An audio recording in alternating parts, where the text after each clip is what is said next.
Welcome, friends. This is Harshad Parekh inviting you to listen to some of my short writings on philosophy, religion, psychology, spirituality, education, Krishnamurti, and nature.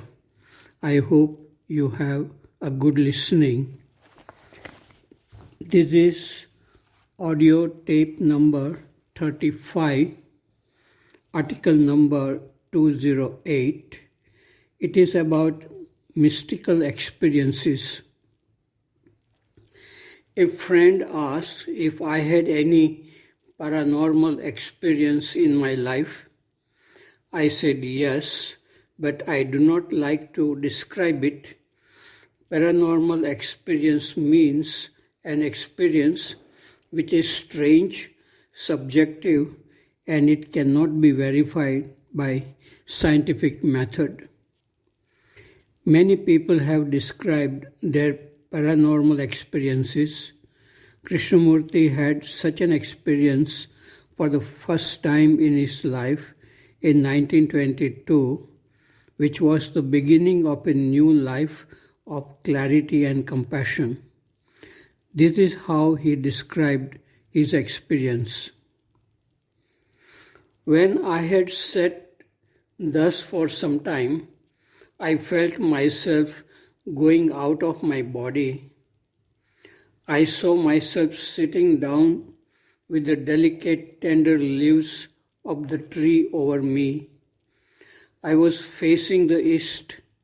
In front of me was my body, and over my head I saw the star, bright and clear.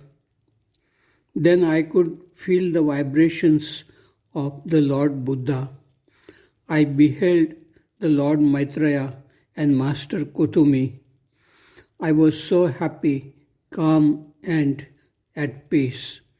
The presence of the mighty beings was with me for some time, and then they were gone. I was supremely happy, for I had seen. Nothing could ever be the same. I had drunk of the clear and pure waters at the source of the fountain of life, and my thirst was appeased. Never more could I be thirsty, never more could I be in utter darkness.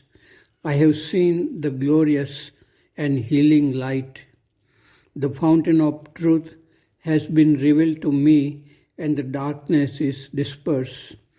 Love in all its glory has intoxicated my heart.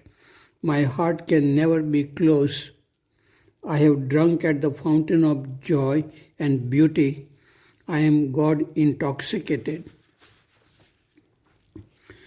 Krishnamurti kept on experiencing extraordinary experiences throughout his long life. In the winter of 1979 in Rishi Valley, he felt that he had touched the source of all energy. He called it the ground. There was nothing beyond this ground. Many people who had paranormal experiences came to Krishnamurti to discuss the nature and meaning of such experiences. Krishnamurti said that such experiences come and go. One must not keep on remembering such experiences. Living in the present moment is the most important thing. Paranormal experiences can bring illusion and sorrow if people keep on living on the past memories. If anyone is interested in this phenomenon of paranormal experience, one can read Krishnamurti's book, The Commentaries on Living, Series 2. The articles one can read from this book are Valuing an Experience on page 132 to 137, An Experience of Bliss on page 158 to 161, and Cleanse of the Past from page 178 to 182. One does not need to buy this book. The PDF of this book can be downloaded from the internet. Extraordinary descriptions of nature are also available in these articles. On page 132, there is a beautiful description of Rishi Valley, which many of you may have visited. Krishnamurti says, occasionally one would hear the cough of a leopard. In my view, these commentaries on living are the best books of Krishnamurti. Article number 209, it is about depression. Yesterday, I had a long discussion with a young man who had worked as a journalist and studied biochemistry in a Canadian university. He was not interested in anything except thinking on Krishnamurti's teachings. In this also, he was greatly confused. He said that he was depressed and even contacted a psychologist for help. Now he did not know what to do. He wanted to stay at Rishi Valley doing some kind of work, but the school had no need of him.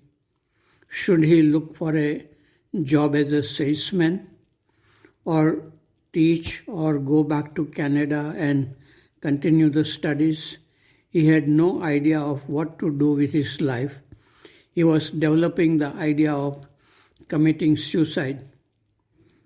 He is still in his early 30s and a handsome man, but sometimes sadness shows on his face. He had many questions to ask. Is thought of God of the same nature as that of money, woman, etc.? How to separate the personality of Krishnamurti from his teachings?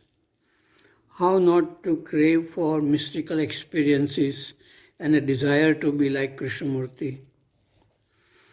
I felt that his problems were mainly created by thinking about Krishnamurti's teachings. He wanted to get rid of his problems without looking at them passively. He could not look without thinking. Thinking was like rubbing the stomach to create stomachache. Why escape from the world and activities of daily life?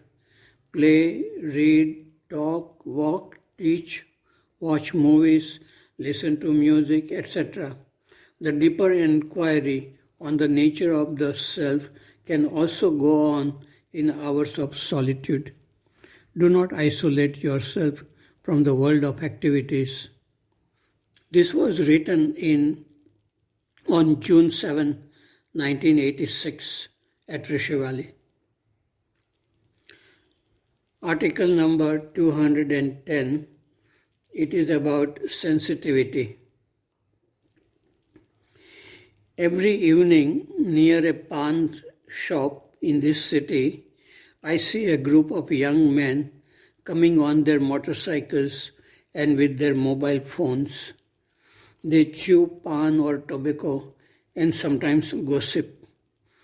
Around them there is a garbage of plastic and papers, but they do not see and feel anything about it. They are absorbed in their own world of addiction and entertainment. I wonder what did they learn in their schools and colleges. This is happening in other states too, like Punjab, Bihar, UP, Kerala. People seem to have money for addictions and entertainment, but no intelligence and energy to live without fear, anxiety, and confusion. Good governments can provide material things. They cannot give the right direction to live happy, healthy, and creative life every day.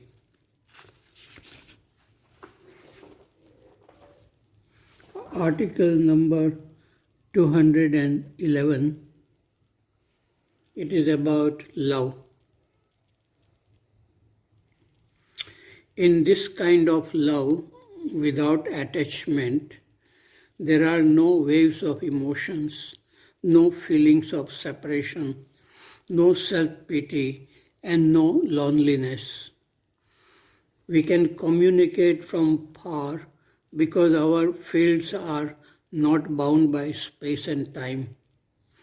And love cannot be ignited by will, desire, effort. Will, desire, effort can create a strong wave, but it is at the expense of energy and it is only temporary. Love which comes out from the fullness of being is healthy, happy, and holy. It is like fullness coming out from fullness and yet fullness remaining. It is like a ripe, sweet fruit falling naturally from tree at the right moment. It is fulfilling. This was taken from my old diary, 1993. Article number 212. This is about a student in Rishi. Arun, not his real name, is an intelligent, sensitive, but emotionally restless boy of class 8. He comes to my room and he likes to talk about his family problems and problems in this school.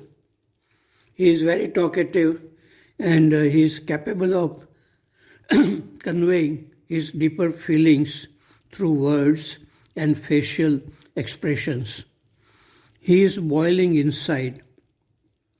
The other boys make fun of him and he gets irritated. He has a very good general knowledge. His emotional problems are hindering his talents and creative work. He feels unloved by his parents, teachers, and students. When he sings, you can feel his sensitiveness. Sometimes his eyes are shining with tears. Sometimes his eyes become narrow and it shows hatred. Sometimes his mind floats and he is unaware of this. Sometimes he feels like committing suicide. He remembers very well all the hurts he received from parents, teachers, and students. Last night he said, "Maybe I am mad or eccentric." He also said, "I would like to be an engineer." I said, "You have talents to be a writer or a poet or a musician. To be an engineer, you must have a stable and orderly mind. You must be good in mathematics and sciences." He has curiosity to learn and experiment with clocks, radios, and other appliances. He is bubbling with energy, but the environment at home and at school is not healthy for his mind. This was written on March 26, 1982 at Rishi.